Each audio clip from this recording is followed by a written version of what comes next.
Halo semua, perkenalkan, nama saya Muhammad Faisal dan di sini saya akan menjelaskan mengenai frasa endosentris atributif dan contoh yang familiar bagi kita. Sebelum itu, bahasa Indonesia memiliki susunan linguistik dan salah satunya adalah frasa.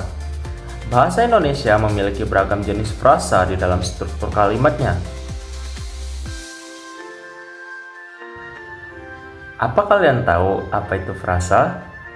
Well, menurut salah satu buku yang ditulis Roy Milla pada tahun 2021, frasa didefinisikan sebagai kumpulan kata yang terdiri dari dua kata atau lebih yang bersifat non-predikatif atau tidak memiliki predikat. Frasa sering ditemukan di dalam kehidupan sehari-hari. Salah satu frasa yang sering ditemukan di kehidupan sehari-hari adalah bentuk frasa endosentris atributif. Nah, sekarang frasa endosentris atributif. Menurut Tarmini dan Sulistiawati pada tahun 2019 dalam bukunya, frasa endosentris atributif terdiri dari komponen yang tidak setara. Salah satu unsurnya berfungsi sebagai unsur pusat dan unsur lainnya berfungsi sebagai atribut. Oleh karena itu, unsur-unsurnya tidak dapat dihubungkan dengan konjungsi seperti dan juga konjungsi atau.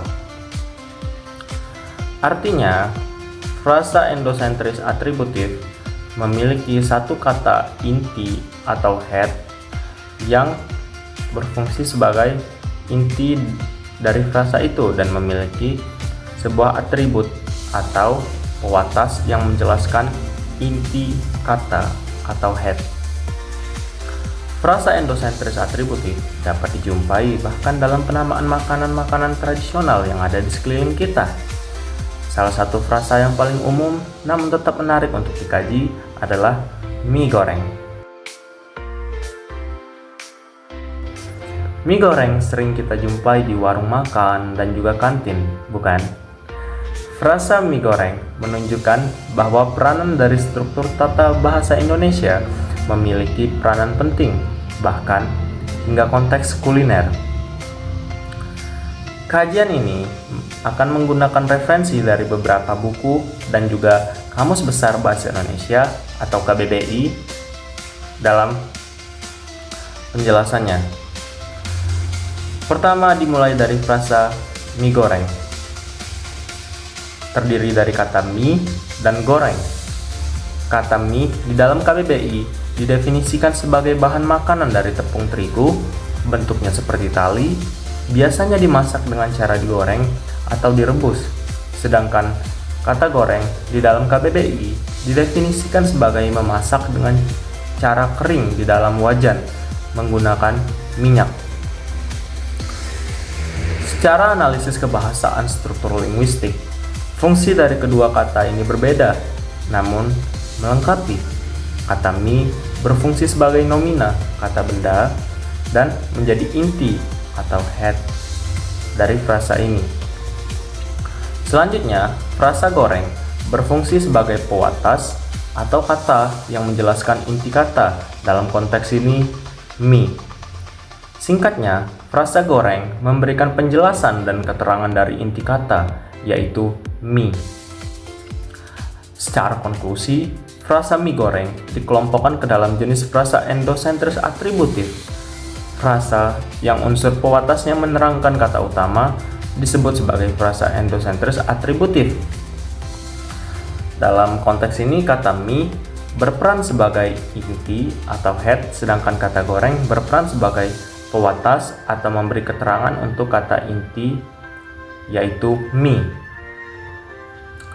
Di sisi lain, bahasa Indonesia dan bahasa Inggris memiliki perbedaan terhadap struktur penulisan frasa mie goreng. Bahasa Indonesia menggunakan urutan yang dimana kata inti, dalam konteks ini mie, ditulis lebih dulu sebelum pewatas goreng, sedangkan dalam bahasa Inggris diawali dengan pewatas fried atau artinya goreng, baru dilanjutkan oleh kata inti head yaitu noodle, mie. Alright, berdasarkan hasil kajian analisis sintaksis frasa ini, dapat disimpulkan bahwa struktur susunan linguistik berperan, bahkan hingga konteks makanan. Frasa endosentris atributif adalah frasa yang memberikan atribut atau keterangan terhadap kata inti. Kata goreng memberikan atribut atau keterangan yang menjelaskan kata inti, yaitu mie. Sedangkan jika kita membandingkan antara bahasa Indonesia dan bahasa Inggris akan memulai frasa endosentris atributif dengan kata fried atau kata pewatasnya dan baru dilanjutkan oleh kata inti, yaitu noodle atau mie. Sedangkan bahasa Indonesia akan menulis frasa endosentris atributif dengan inti atau head baru dilanjutkan dengan pewatas, yaitu goreng. Nah, cukup sekian dari saya terkait penjelasan mengenai frasa endosentris atributif menggunakan contoh mie goreng. Saya harap ini dapat bermanfaat. Saya akhiri. Goodbye.